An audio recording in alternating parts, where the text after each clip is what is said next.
did the community members get loans? It was very, very difficult and very expensive. There are microfinance institutions in Ruhiira village.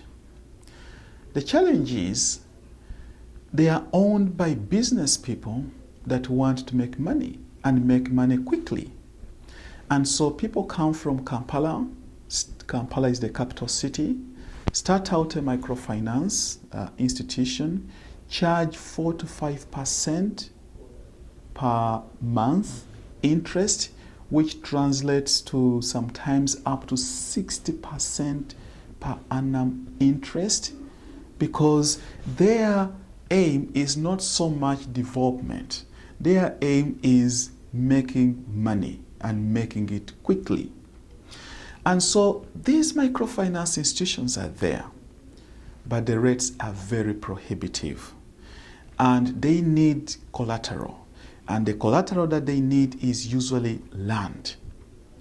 And if you fail to pay, they come and sell your land. They are very strict on repayment. I personally know of a lady. She's one of our community leaders who was put in prison because she failed to pay. She had children, that she was paying for. She actually got a loan to pay school fees for her children. And she missed paying for some few months, and she was put inside. She was locked up. This is how merciless these finance institutions are. And if you don't have enough land, you won't get the loan. The conditions are very, very stringent, despite the fact that the loan itself is very expensive. So there was no financing. The conventional commercial banks that are in town, they need good collateral. They need to see that you have a very good track record. You have been managing an account before, and that you have money on the account. The village members in Ruhiira, they didn't have accounts before, so they couldn't access those loans. But even then, the conventional commercial banks in town charge, on average, 25% interest rate. That's why we said we needed a bank that is owned by people, a bank that is development oriented, a bank that is going to charge less interest, a bank that is not going to ask for stringent conditions before you access the loan. And that's why this bank started. Actually, there was an informal collecting of money by a women's group. It was already existing.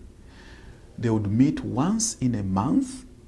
They pull money together and give it out, loan to themselves, those that want it.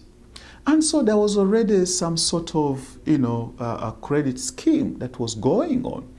And we felt that was a very good entry point to make it more formal, to have it registered, to have a legal status, and for it to operate as a bank. Because in so doing, if they have that legal existence, then we can deal with donors. We can make applications maybe to social venture capitalists to put in money in the bank. So that's how it started.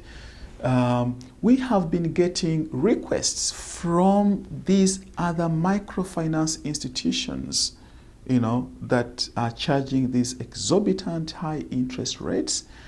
We've been getting, applications for support from the Millennium Villages project. But we are saying, look, what you're doing is not what we think you should be doing. You are charging interests that are very high. The aim of this project is development, bringing about rural transformation. We don't think rural transformation is going to happen when you are charging people that amount of interest. And so what you're doing is not what we promote. If you want us to work with you, then you have to accept our conditions, and our conditions are low interest rates. So some have been, the discussions are going on, but like I said, these are business people. They are not development agencies. They don't care about getting people out of poverty. All they care about is quick profits for themselves.